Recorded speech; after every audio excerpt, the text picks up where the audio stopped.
Alright guys, so today we're going to go over how to actually install and configure MSI Afterburner along with how to actually overclock your graphics card. This is overclocking for any graphics card because overclocking actually is different per card, but this will give you the rundown on how it actually will work. So first things first, you want to go ahead and download and install MSI Afterburner, which can be found basically online for free.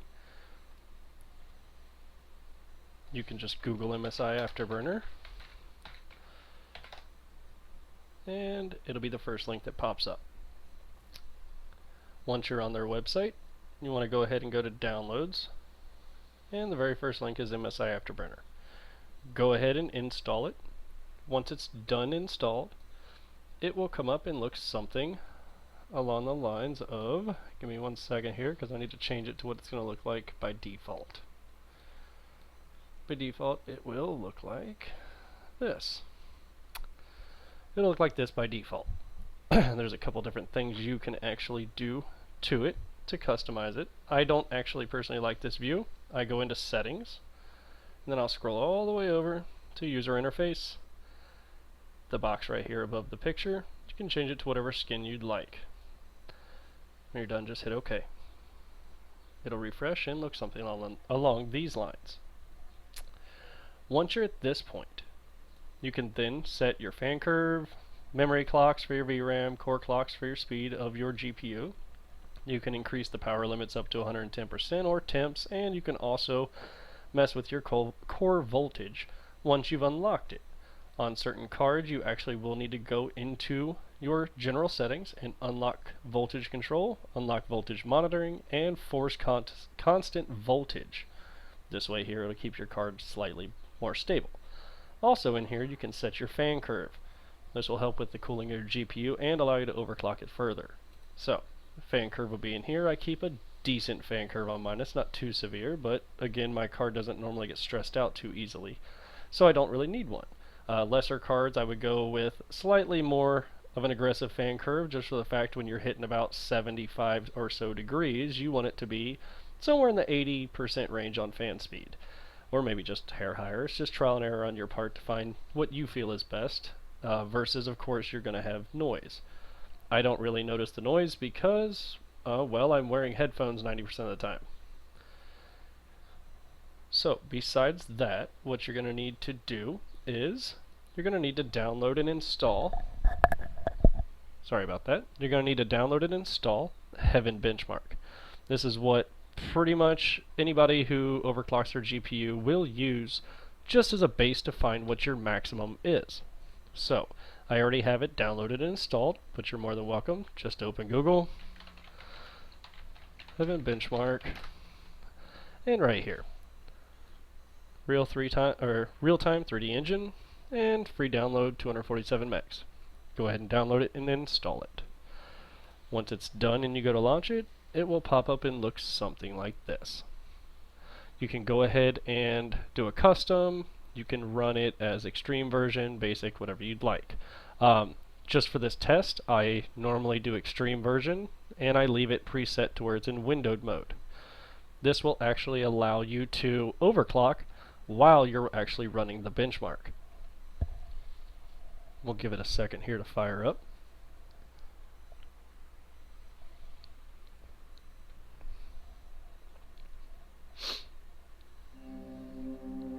Once it's fired up, it will look something like this. And once it's up and running, you can then move it off to the side, the way you can still get to, well, to your MSI Afterburner. Now, once your fan curve is established and running smooth and such, and you're happy with it, your temps seem normal, then you can go ahead and start to overclock your graphics card. I always start the same way, with I will increase my power limit and temp, because, well, I'm going to be monitoring it the whole time, so I can keep a close eye on it with MSI. Go ahead and at that point save it. Now, the next step is you want to go ahead and start moving your memory clock by about 10 at a time, so I would do increments of 10, like such. You're going to continuously move this up. Let me go ahead and lower down. There we go. You're going to continuously move this up, and you're going to look for what's called artifacting. Artifacting will happen. Memory will show more of... It almost looks like pink flashes in the clouds or like a bright white area, something like that. You'll notice it basically be out of the norm. So like right now you would see a large area of pink out here in the sky, or you would notice it down in here flashing pink rather brightly, something like that. That's going to be a red flag that you pushed your memory too far and now you need to start bringing it back down. You can also notice other things that will look like pixelation on it, which will look like large blob areas.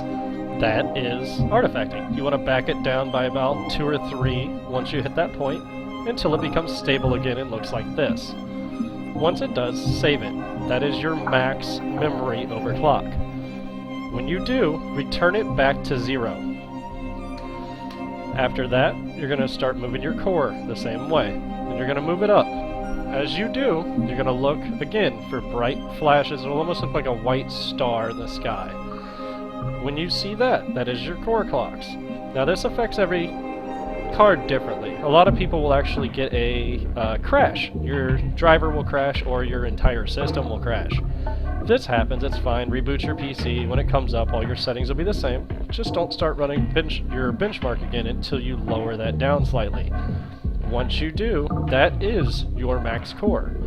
Now you can add the 2 up, so whatever number you found first, plus whatever core clock you just found, save it and try to run a benchmark. If it is successful, that is your maximum overclock. So as you can tell right now, I am recording with OBS, I am running MSI, I have a couple other things open, and I'm basically running a benchmark at the same time.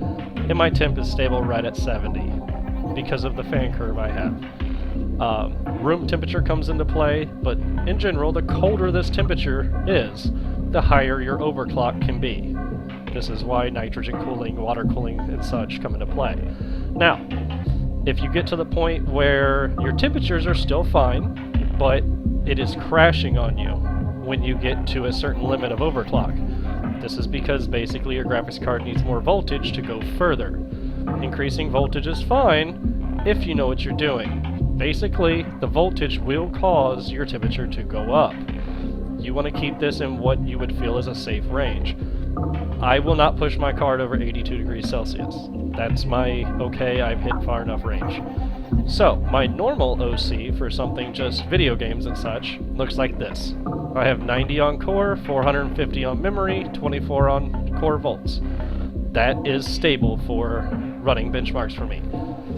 Everybody will be different though, so do not base yours off mine.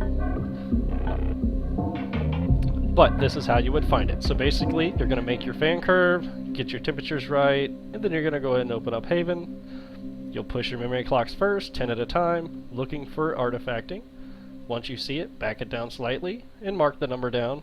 Do the same thing on core, mark the number down, and then put both numbers to what you found, and run your benchmark.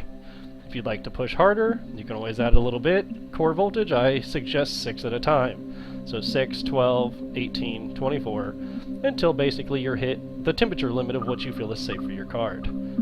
Now, I would not run a video game on your benchmarking overclocks. You can find a video game overclock. Basically, it's about half of whatever your benchmark overclock is. So, for me, 120, 450, and 24 volts was my benchmarking overclock.